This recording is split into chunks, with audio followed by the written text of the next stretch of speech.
Hello friends, this video on solutions part 14 is brought to you by examfear.com. No more fear from exam.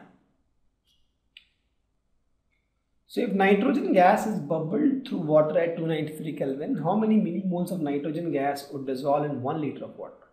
We're assuming that nitrogen exerts a partial pressure of almost 0.987 bar, and also given that Henry's law constant for nitrogen is 76.48 kilobar at 293 Kelvin. See what is given? KH. KH is given to be 76.48 kilobar. Correct? Since the pressure is in bar, I can convert this into bar only. This becomes 76480 bar. So if you see the unit of KH, it is bar. That means the formula I can think of is pressure is equal to KH into X. Correct? Because X is the mole fraction, no unit. Pressure is bar, this is also bar. So the question is, I have a nitrogen gas bubbled through water. This water, I put some nitrogen gas at this temperature. The reason why temperature is mentioned is, as I told, the value of KH is dependent on temperature, so the temperature is mentioned. Right? Else we don't need temperature to solve as such, right? We can just mention instead of K some temperature. If they mention that some X Kelvin, that is also fine to us, right? So this is just mentioned because the value of KH is depending on temperature. So it says how many millimoles of nitrogen gas would dissolve in 1 liter of water. So you have 1 liter of water. So they are asking how many moles, how many millimoles of nitrogen gas would be dissolved. Why? If this nitrogen, this red is nitrogen actually, this nitrogen exerts partial pressure of 0.987 bar. So the partial pressure of nitrogen is equal to KH into mole fraction of nitrogen. Correct? So partial pressure of nitrogen is given 0.987 bar. Please note the units. KH we have converted into bar. This becomes 76480 bar into mole fraction of N2. You solve that, you get mole fraction of N2 as nothing but 0.987 by 76480.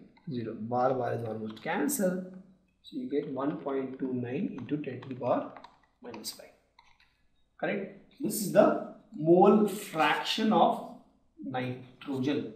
See, the mole fraction of nitrogen is what we have got, but the question is asking moles of nitrogen.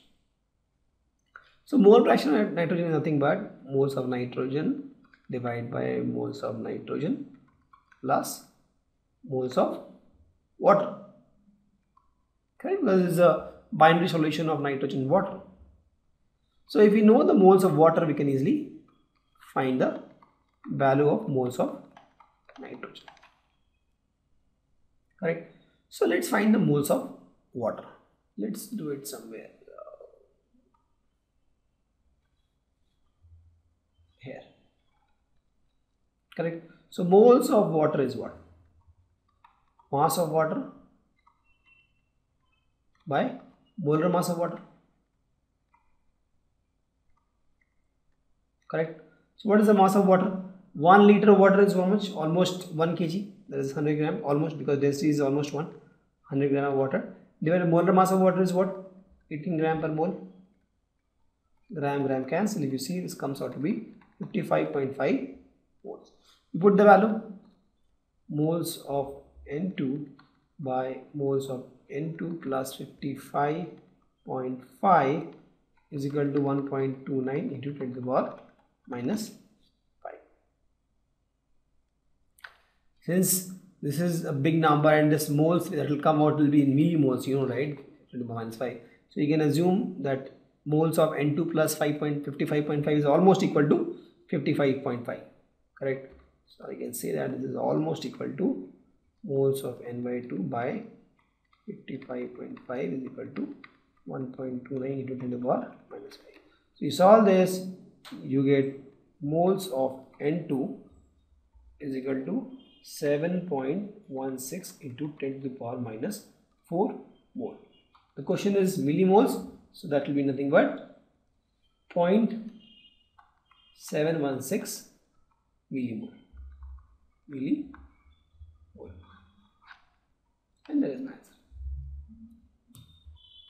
Let's take one more example. The question says H2S, hydrogen sulfide, is a toxic gas which rotten egg-like smell.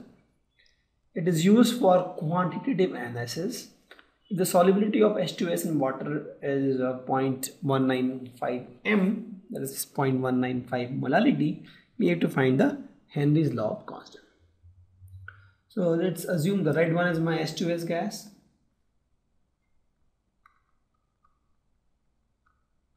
And this is my water. So the solubility of this H2S gas in water at standard temperature and pressure is 0.195 molality. This is molality.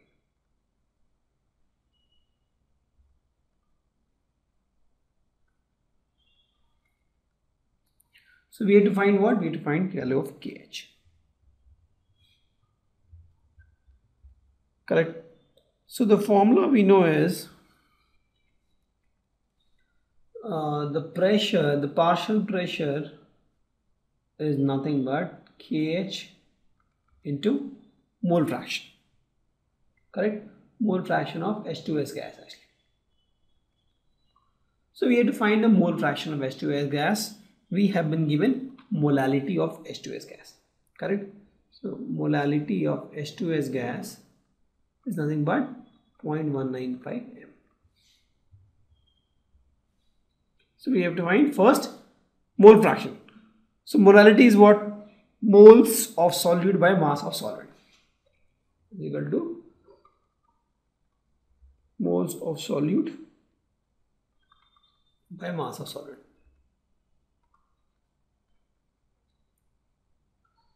So let's assume mass of solvent to be 1 kg to simplify things. So let us assume mass of solvent, that is water, is nothing but 1 kg. So in that case, if you make water as 1 kg, so if you solve this, the moles of solute will get what? Moles of solute will be what? 0.195 into 1, this becomes 1. That is nothing but 0.195 moles. Why I am doing this? Because I have to find what? I have to find the mole fraction of H2S, and I know that mole fraction of H2S is nothing but moles of H2S by moles of H2S plus moles of water. So with this I got what? Moles of H2S. Correct? So this is my moles of H2S. The next thing is I have to find the moles of water now. Correct? So moles of water is nothing but mass of water divided by molar mass of water. Mass of water is what? 1 kg, that is nothing but 1000 gram, divided by molar mass of water is nothing but 18 gram per mole. So gram gets cancelled. You solve this, you get 55.56 moles. So you have got moles of water also. So with this I can find the mole fraction of H2S using this equation. Let's put the value. Moles of H2S, that is 0.195 moles divided by moles of H2S plus moles of water, 55.56. You solve this, is also mole. You solve this, what you get is 0.0035 without any unit. Now we can directly use the equation to find KH. P is given, right? The pressure is given, that is standard temperature and pressure. So pressure, standard temperature and pressure is, we have to find in bar. Let's suppose, so let's say at STP my pressure is 0.987 bar. This is 0.987 bar is equal to KH into mole fraction of H2S, that is 0.0035. You solve this, you get KH as nothing but 0.987 bar by 0.0035, that is nothing but 282 bar. That becomes my Henry's law of constant. Pretty easy. So what was there in the question? The question has given me this molality of H2S, but to find the KH constant, I need the formula. Pressure is nothing but KH into mole fraction of solute.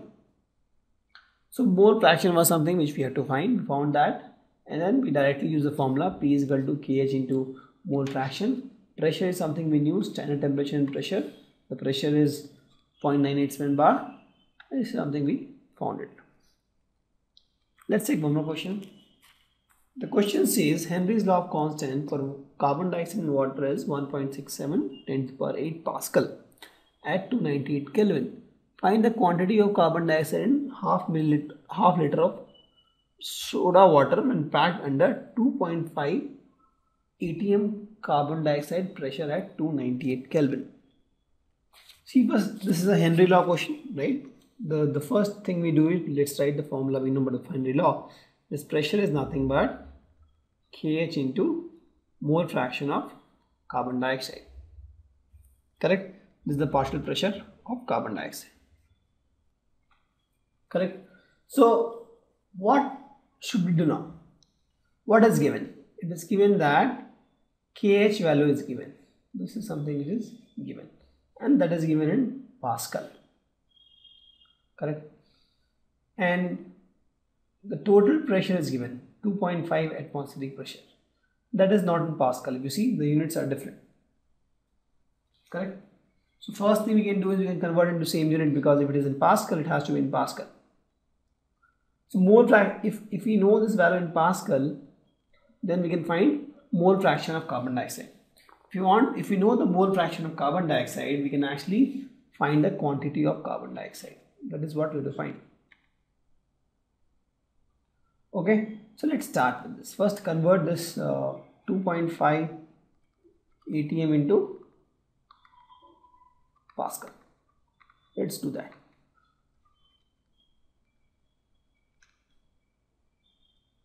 Okay, so 2.5 atm at 298 Kelvin is nothing but 2.5 into 1.01325 into 10 to the power 5 Pascal. This, we know the conversion, and this is nothing but 2.5332125 into 10 to the power 5 Pascal. I'm just multiplying 2.5 with this number. Almost 2.5 into 10 to the power 5 Pascal. Let's put the formula.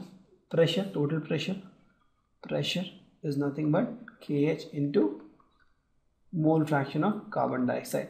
This is the total pressure actually, because in this case the pressure by water is almost zero, solvent because of water, and pressure by carbon dioxide will be too much. So this will be the total pressure, and that is nothing but this value which we have calculated, 2.5332125 into 10 to the power 5 Pascal is equal to KH is given in Pascal 1.67 into 10 to the power 8 Pascal, right, into moles fraction of carbon dioxide. Pascal cancel. If you want to find the mole fraction of carbon dioxide, it will come out to be 0.00152. Correct? And that is nothing but moles of carbon dioxide by moles of carbon dioxide plus moles of water. Right? So if you see, the moles of carbon dioxide is very less actually here. You see, this number is very less. That means this is almost equal to moles of carbon dioxide by moles of water. Why? Because this number is very less, right? So what is a mole of water? Let me put this again here. 0.00152 is nothing but moles of carbon dioxide by moles of water. Moles of water is what? Mass of water divided by molar mass of water. What is the mass of water? 500 milliliter is almost equal to 500 gram, assuming density is 1. By molar mass of water we know 18 gram per mole, correct? So here gram gets cancelled. So when you solve this, what you get is moles of CO2 is nothing but 0.00152 into 500 by 80. That is nothing but 0.042 moles. That is the moles of carbon dioxide. Now moles of carbon dioxide is what? Mass of carbon dioxide by molar mass, because I have to find the mass of carbon dioxide, correct? And that is nothing but 0.042. What is the molar mass of carbon dioxide? 44 gram per mole. So mass of CO2 by 44 gram per mole is equal to 0.042 mole. Or with this, if you solve now, you say mass of CO2 is what? Cross multiplication. This goes this side. 44 gram per mole into 0.042 mole. Mole gets cancelled. What you get is the final answer, and that is nothing right here. 1.848 gram. That is the mass of carbon dioxide. Correct. See, for all the Henry's law of quotient, we know that the formula is pressure is equal to kH into mole fraction of carbon dioxide, right? So you will always get mole fraction of carbon dioxide first. Right? If you want to find pressure, you first find mole fraction of carbon dioxide, multiply with kH. You want to find kH, you first find these two values, that is pressure, total pressure, and the mole fraction of mole fraction of the solute. Let's take one more example. Why do gas always tend to be less soluble in liquid as the temperature is? So this question is same as when you heat this, you have this water, you heat this, right? You see the bubbles, gas bubbles comes out. That is, when you increase the temperature, the solubility of gas in liquid decrease. The question is why? See, as I told that everything depends on the Le Chatelier principle, right? Le Chatelier principle governs that. So if you see this process of dissolution of gas in liquid, the dissolution of gas in liquid, this is a exothermic process. This is a exothermic process, that is, heat is emitted when you dissolve gas in liquid. Thus, when you heat this solution, the temperature increase, right? The equation shift in the other direction, because if you see this reaction, if you take gas, you add liquid, you get solution in equilibrium, plus you get heat. So if you heat, the equation moves in right direction, that means gas comes out. If you cool it, equation moves in the right direction, that means more and more gas gets dissolved. Thank you. Visit examfear.com to watch more videos, attempt free online tests, get free study materials, find tutors and mentors, and much more. Thanks once again.